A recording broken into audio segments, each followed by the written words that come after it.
ನಮಸ್ಕಾರ ಸ್ನೇಹಿತರೆ, ಜೀವನಕ್ಕೆ ದಾರಿ ಈ ಚಾನಲ್ಗೆ ನಾನು ನಿಮ್ಮೆಲ್ಲರ ಮನಪೂರ್ವಕವಾಗಿ ಸ್ವಾಗತವನ್ನು ಮಾಡುತ್ತೇನೆ. ಸ್ನೇಹಿತರೆ, ನಮಗೆಲ್ಲರಿಗೂ ಕೋಪ ಬರುವುದು ಸಹಜ. ಆದರೆ ಈ ಕೋಪ ಬರುವುದರಿಂದ ಅಥವಾ ಕೋಪ ಮಾಡಿಕೊಳ್ಳುವುದರಿಂದ ನಮ್ಮ ಮೇಲೆ ಏನು ಪರಿಣಾಮ ಬೀರುತ್ತದೆ, ಈ ಕೋಪ ನಮ್ಮ ಸಲುವಾಗಿ ಸರಿಯೋ ಕೆಟ್ಟದೋ ಅನ್ನೋದನ್ನು ಈ ಒಂದು ಕಥೆಯ ಮೂಲಕ ಇವತ್ತು ನಾವು ತಿಳಿದುಕೊಳ್ಳೋಣ. ಗೌತಮ ಬುದ್ಧ ಊರೂರು ಸಂಚಾರ ನಡೆಸುತ್ತಾ ಒಂದು ಗ್ರಾಮವನ್ನು ತಲುಪಿದರು. ಅಲ್ಲಿ ಅವರ ಮಾತುಗಳನ್ನು ಕೇಳಲು ಅರಳಿಕಟ್ಟೆಯ ಕೆಳಗೆ ಸಾಕಷ್ಟು ಜನರು ಸೇರಿದರು. ಗೌತಮ ಬುದ್ಧ ತಾಳ್ಮೆ ಮತ್ತು ಕ್ಷಮೆಯ ಬಗ್ಗೆ ಆವತ್ತು ಮಾತನಾಡುತ್ತಿದ್ದರು. ಕೋಪ ಅನ್ನುವುದು ಬೆಂಕಿಯ ಹಾಗೆ. ಬೇರೆಯವರನ್ನು ಸುಡಬೇಕು ಅಂತ ನಾವು ಹಾಕೋ ಬೆಂಕಿ ನಮ್ಮನ್ನೇ ಸುಟ್ಟು ಭಸ್ಮ ಮಾಡುತ್ತದೆ. ಹಾಗಾಗಿ ಕೋಪವನ್ನು ನಾವೇ ತಣಿಸಿಕೊಳ್ಳಬೇಕು. ತಪ್ಪು ಮಾಡಿದವರನ್ನು ಕ್ಷಮಿಸುವ ಗುಣ ಬೆಳೆಸಿಕೊಳ್ಳಬೇಕು ಎಂದು ಹೇಳಿದರು. ಆ ಕಾರ್ಯಕ್ರಮದಲ್ಲಿ ಒಬ್ಬ ಮುಂಗೋಪಿ ಇದ್ದ. ಅವನಿಗೆ ಗೌತಮ ಬುದ್ಧ ಈ ಮಾತುಗಳನ್ನೆಲ್ಲ ತನಗೆ ಹೇಳುತ್ತಿದ್ದಾರೆ ಅನಿಸಿತು. ಅವನು ಎದ್ದು ನಿಂತು, ನೀನೊಬ್ಬ ದೊಡ್ಡ ಆಷಾಢಭೂತಿ ಮನುಷ್ಯ. ನಿನ್ನ ಸ್ವಾರ್ಥಕ್ಕಾಗಿ ಸುಳ್ಳುಗಳನ್ನು ಹರಡಿಸುತ್ತಿದ್ದೀಯ. ನೀನು ದೊಡ್ಡ ಮನುಷ್ಯ ಆಗಬೇಕು ಅಂತ ಈ ಥರ ಜನರನ್ನು ಮರುಳು ಮಾಡುತ್ತಿದ್ದೀಯ. ಸಿಟ್ಟಿನಿಂದ ಅರಮನೆ ಬಿಟ್ಟು ಬಂದವನಲ್ಲವೇ ನೀನು? ನಿಂಗೆ ನಾಚಿಕೆಯಾಗಲ್ವಾ ಎಂದು ಕೇಳಿದ. ಬುದ್ಧ ಇದನ್ನೆಲ್ಲ ಕೇಳಿದ ಬಳಿಕವೂ ಮುಗುಳ್ನಗುತ್ತಲೇ ಇದ್ದರು. ಇದರಿಂದ ಆ ವ್ಯಕ್ತಿಯ ಸಿಟ್ಟು ಇನ್ನಷ್ಟು ಹೆಚ್ಚಿತು. ಅವನು ಬುದ್ಧನ ಮುಖಕ್ಕೆ ಉಗುಳಿ ಹೊರಟು ಹೋದ. ಗೌತಮ ಬುದ್ಧರು ಇನ್ನೂ ನಗುತ್ತಲೇ ಇದ್ದರು. ಆ ಗ್ರಾಮದ ಪ್ರವಚನ ಮುಗಿಸಿ ಶಿಷ್ಯರೊಂದಿಗೆ ಮುಂದಿನ ಊರಿಗೆ ಪ್ರಯಾಣಿಸಿದರು. ಇತ್ತ ಮನೆಗೆ ಹೋದ ಮುಂಗೋಪಿಗೆ ಆ ರಾತ್ರಿ ನಿದ್ದೆಯೇ ಬರಲಿಲ್ಲ. ಸಿಟ್ಟೆಲ್ಲ ಇಳಿದ ಮೇಲೆ ನಾನು ಹಾಗೆ ಮಾಡಬಾರದಿತ್ತು ಅನಿಸತೊಡಗಿತು.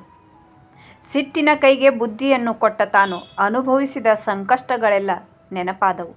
ಬುದ್ಧನನ್ನು ಭೇಟಿಯಾಗಿ ಕ್ಷಮೆ ಕೇಳಬೇಕು ಎಂದು ತೀರ್ಮಾನಿಸಿದ.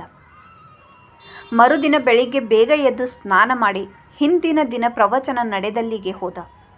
ಆದರೆ ಬುದ್ಧ ಅಲ್ಲಿರಲಿಲ್ಲ. ಪಕ್ಕದೂರಿಗೆ ಹೋಗಿದ್ದಾಗಿ ಅಲ್ಲಿನ ಜನ ಹೇಳಿದರು. ಇವನು ನಡೆದುಕೊಂಡೇ ಅಲ್ಲಿಗೆ ತಲುಪಿದ. ಅಲ್ಲಿ ಗೌತಮ ಬುದ್ಧ ಪ್ರವಚನ ನೀಡುತ್ತಿದ್ದರು. ಮುಂಗೋಪಿ ವ್ಯಕ್ತಿ ಓಡಿ ಹೋಗಿ ಅವರ ಕಾಲು ಹಿಡಿದುಕೊಂಡ. ನಾನು ಮಾಡಿದ್ದು ತಪ್ಪಾಯಿತು, ಕ್ಷಮಿಸಿಬಿಡಿ ಎಂದು ಕೇಳಿದ.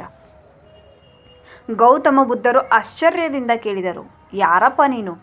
ನನ್ನ ಕಾಲು ಯಾಕೆ ಹಿಡಿದುಕೊಂಡಿದ್ದೀಯಾ? ನಾನೇಕೆ ಕ್ಷಮಿಸಬೇಕು? ಎದ್ದೇಳು ಕಂದ. ಆಗ ಮುಂಗೋಪಿ ಕೇಳಿದ, ನಿಮಗೆ ನನ್ನ ಪರಿಚಯ ಇಲ್ವೇ? ನಿನ್ನೆ ಪಕ್ಕ ದೂರಿನಲ್ಲಿ ನಿಮ್ಮ ಜೊತೆ ಕೆಟ್ಟದಾಗಿ ನಡೆದುಕೊಂಡೆನಲ್ಲ, ಅವನು ಸ್ವಾಮಿ ನಾನು ಮಾಡಿದ್ದು ತಪ್ಪು ಅಂತ ಗೊತ್ತಾಯಿತು.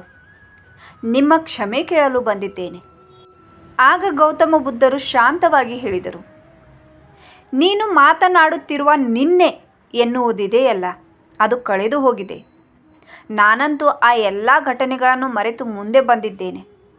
ನಾನು ವರ್ತಮಾನದಲ್ಲಿದ್ದೇನೆ. ನೀನ್ಯಾಕೆ ಇನ್ನು ನಿನ್ನೆಯಲ್ಲೇ ಕಳೆದು ಹೋಗಿದ್ದಿ?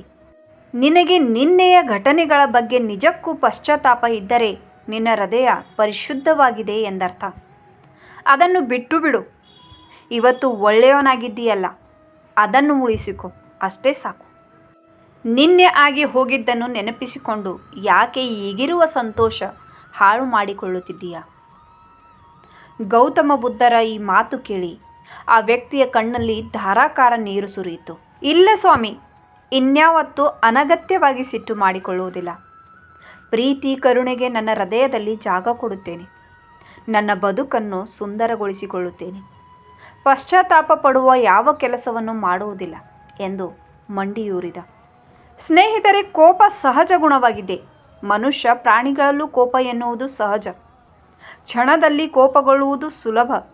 ಆದರೆ ನೀವು ನಂತರ ವಿಷಾದಿಸುತ್ತೀರಿ. ಕೋಪದಲ್ಲಿ ಏನನ್ನಾದರೂ ಹೇಳುವ ಮೊದಲು ಒಂದು ಕ್ಷಣ ಯೋಚಿಸುವುದು ಉತ್ತಮ ಎಂದು ಹಿರಿಯರು ಹೇಳುತ್ತಾರೆ.